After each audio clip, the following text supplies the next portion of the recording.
आश्रम के सभी बच्चे जब दूसरे कामों में लगे होते थे तो एक बच्चा एक कोने में बैठा चुपचाप अपने आप में खोया रहता था। वो अक्सर किसी से ज्यादा बात नहीं करता था। आश्रम की सभी जिम्मेदारियां पूरी करने के बाद जहां सभी बच्चे पूरे दिन की घटनाओं की चर्चा करने लगते, वहीं पर वो शांत रहने वाला बच्चा एक बरगद के पेड़ के नीचे बैठकर ध्यान करने लगता। सभी बच्चों को आश्चर्य होता था क्योंकि उसका कोई दोस्त नहीं था। वो अक्सर आश्रम में अकेला ही घूमता रहता था। ये देखकर उसके गुरु को बड़ी प्रसन्नता होती थी। उसे लगता था कि कोई तो है आश्रम में जो मौन यानी कि चुप रहने की ताकत को समझता है, उसके महत्व को समझता है। आश्रम के बारे में जब भी कोई जरूरी निर्णय लेना होता वो उसकी राय जरूर लिया करते थे। लेकिन यही बात गुरुजी के एक दूसरे शिष्य को बड़ी खटकती थी। वो गुरुजी का प्रिय शिष्य बनना चाहता था, इसीलिए वो गुरुजी के सामने दूसरे बच्चों के कामों में कुछ न कुछ कमियां निकालता रहता था, जिससे गुरुजी उसे महान समझने लग जाएं।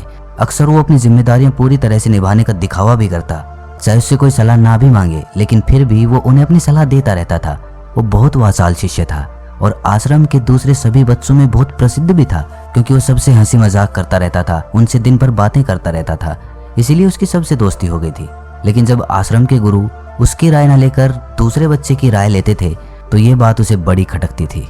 उसे ये लगता था कि वो उस दूसरे बच्चे से ज्यादा बुद्धिमान है, लेकिन गुरुजी फिर भी उसकी तरफदारी करते हैं। ऐसा नहीं था कि गुरुजी को उस वाचाल शिष्य के स्वभाव के बारे में पता नहीं था, लेकिन गुरुजी उसे अपने तरीके से सीख देना चाहते थे ताकि उसकी ज्यादा बोलने की आदत, दिखावा करने की आदत, दूसरों में कमियां निकालने की आदत हमेशा हमेशा के लिए खत्म हो जाए और वो मौन रहकर ध्यान की गहराइयों को छू पाए।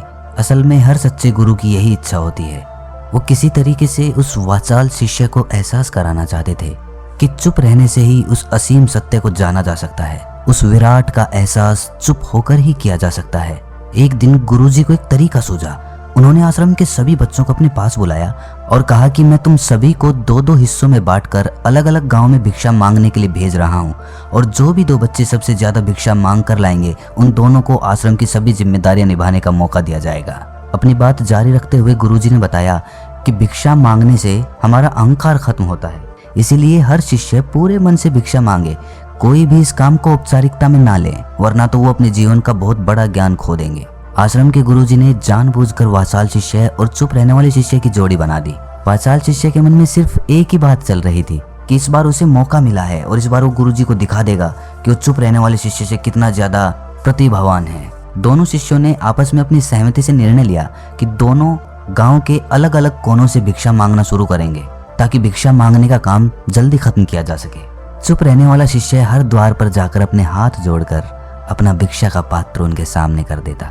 उसके चेहरे पर एक सादगी और उसकी आंखों में एक एकांत होता था, जिससे भिक्षा देने वाले उसे भिक्षा देकर अपने आप को अनुग्रहित समझते थे। वहीं पर दूसरा वाचाल शिष्य हर द्वार पर जाकर उनको कुछ न कुछ ज्ञान देने लगता था, जिससे ज्यादातर लोग उसे बिना भिक्षा दिए ही लौटा देते थे। पूरे गांव में भिक्षा मांगकर जब दोनों गांव के बीच में मिले तो वाचाल शिष्य ने देखा कि चुप रहने वाले शिष्य के पास उससे दुगनी भिक्षा थी। ये देखकर उसे मन ही मन बहुत ठेस पहुंचा। लेकिन जब वो दोनों भिक्षा का सामान लेकर आश्रम की तरफ जा रहे थे तब वाचाल शिष्य को एक चालाकी सूझी। उसने चुप रहने वाले शिष्य से कहा कि हमें अपनी भिक्षा एक ही थैले में डाल लेनी चाहिए। गुरुजी ने हम दोनों को एक साथ भिक्षा लाने के लिए कहा था। चुप रहने वाले शिष्य ने बिना कुछ बोले अपनी सारी भिक्षा उसके थैले में डाल दी। वाचाल शिष्य मन ही मन बहुत खुश हो रहा था कि अब गुरुजी को ये पता नहीं चलेगा कि ज्यादा भिक्षा हम में से किसने मांगी। उसे लग रहा था कि गुरुजी मुझे इससे कम प्रतिभावान समझेंगे, इसीलिए उसने ये तरकीब लगाई। सभी शिष्यों के आने के बाद संध्या के समय जब सभी की भिक्षा तोली गई तो इन दोनों शिष्यों की भिक्षा सबसे ज्यादा निकली। गुरुजी ने इन दोनों का अभिवादन करते हुए आश्रम के सभी बच्चों के सामने उनकी पीठ थपथपाते हुए उन्हें मुबारकबाद दी और कहा कि मैं आश्रम का कार्यभार तुम दोनों को नहीं सौंप सकता, इससे आपसी मतभेद होने का खतरा रहता है। इसीलिए तुम दोनों में से जो ज्यादा भिक्षा लेकर आया है आश्रम की जिम्मेदारी उसे ही सौंपी जाएगी। जब उन्होंने उनसे पूछा कि तुम में से ज्यादा भिक्षा कौन मांग कर लाया था तो वाचाल शिष्य ने कहा कि गुरुजी मैं इससे दुगनी भिक्षा मांग कर लाया था, लेकिन मुझसे एक गलती हो गई कि मैंने वो दोनों भिक्षा एक ही थैले में डाल ली। मुझे नहीं पता था कि आप ऐसा निर्णय लेने वाले हैं, वरना तो मैं अपनी भिक्षा का थैला अलग ही रखता। इस पर गुरुजी ने चुप रहने वाले शिष्य से पूछा कि क्या तुम इसकी बात से सहमत हो? क्या तुम इससे कम भिक्षा लेकर आए थे? ये सुनकर चुप रहने वाले शिष्य ने कहा कि गुरुजी मेरे पास ऐसा कोई साधन नहीं है जिससे मैं ये साबित कर पाऊं कि मैं इससे ज्यादा भिक्षा लेकर आया था। असल में ये उल्टा बोल रहा है। दुगनी भिक्षा मैं लेकर आया था, ये मुझसे आधी भिक्षा लेकर आया था और इसी ने ही मुझसे भिक्षा एक थैले में डालने की बात कही थी। आश्रम से कुछ दूरी पर एक पहाड़ी थी जिसके पीछे सूरज अभी अभी संध्या के समय ढल रहा था। गुरुजी को तो पता था कि सच कौन बोल रहा है, लेकिन बाकी बच्चों के सामने सच साबित करने के लिए उन्होंने उन दोनों से एक सवाल पूछा कि पीछे पहाड़ी पर तुम्हें क्या दिखाई दे रहा है। ये सुनकर वाचाल शिष्य झट से बोल पड़ा कि गुरुजी, पहाड़ी के पीछे सूरज अपना रंग बिखेर रहा है, आसमान में लालिमा छाई हुई है, ये बहुत ही सुंदर दृश्य है। वो तो और भी बहुत कुछ कहना चाहता था, लेकिन गुरुजी ने उसे चुप करते हुए दूसरे शिष्य से जवाब जानने के लिए जब उसकी तरफ देखा तो उसकी आंखों में आंसू भरे हुए थे। श्रद्धा, भक्ति और प्रेम से उसकी आंखें भर आई थी। गुरुजी को उससे पूछने की जरूरत ही नहीं पड़ी। गुरुजी ने सभी बच्चों को संबोधित करते हुए कहा कि मैंने सवाल किया था कि पहाड़ी के पीछे तुम्हें क्या दिखाई दे रहा है। ज्यादातर लोगों को यही दिखाई देगा कि ये एक बहुत सुंदर दृश्य है, लेकिन मजे की बात यह है कि सुंदरता बोलकर नहीं बताई जा सकती, उसे महसूस किया जा सकता है और सामने वाला उस सुंदरता को आपकी आंखों में देख पाता है। चुप रहने वाले शिष्य की तरफ इशारा करते हुए गुरुजी ने कहा कि असल में सुंदरता इसी बच्चे ने देखी है, दूसरे बच्चे ने सिर्फ सुंदरता की व्याख्या की है, लेकिन इसने वास्तविकता में उस सुंदरता को महसूस किया है। अपने आप को ऊंचा दिखाने की सभी कोशिशें नाकाम होती देख वाचाल शिष्य वहीं पर फूट फूट कर रोने लगा। उसको चुप कराते हुए गुरुजी ने कहा कि बेटा, मुझे पहले से पता था कि तुम झूठ बोल रहे हो, लेकिन मैं तुम्हें उस झूठ का एहसास कराना चाहता था। सभी बच्चों को संबोधित करते हुए गुरुजी ने बताया कि शब्द जाल की तरह होते हैं। हमारे ज्यादा बोलने की वजह से बहुत सारी समस्याएं पैदा होती हैं। जब कोई आदमी एक बात को बढ़ा चढ़ाकर बोल देता है तो उसे सिद्ध करने के लिए वो शब्दों के जाल में फंसता चला जाता है और इसी वजह से अंतर्मुखी होने की बजाय वो बहिर्मुखी होता चला जाता है। वहीं पर जिस भी व्यक्ति को अपनी अंतर यात्रा करनी होती है उसे सबसे पहले चुप रहना सीखना होता है। जरूरत से ज्यादा बोलना या फिर हर वक्त बोलते ही रहना, ये सब हमारी अंतर यात्रा में बाधा बन जाती है।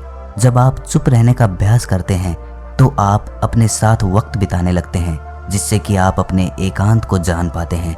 और एक बार अगर मन में एकांत स्थापित हो जाए तो आपकी आंखों में, आपके चेहरे पर वो सादगी, वो एकांत, वो स्पष्टता की झलक, सब कुछ सामने नजर आने लगता है। कुछ साबित करने को नहीं रह जाता, कुछ बताने को नहीं रह जाता, सब कुछ आंखों में देखा जा सकता है।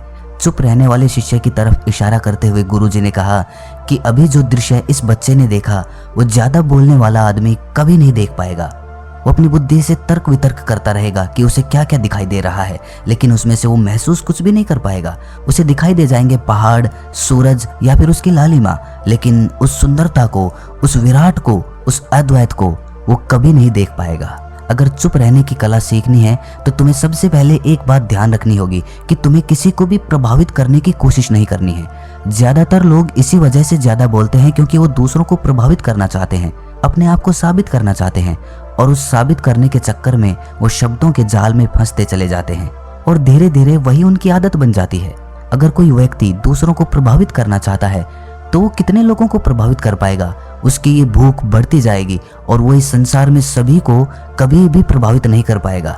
इसीलिए ये समझने की बात होती है कि बहिर्मुखी होने की बजाय हम अंतर्मुखी होकर अपने आप को समझ सकते हैं। अपनी बातों को खत्म करते हुए गुरुजी ने अपना आखिरी संदेश दिया।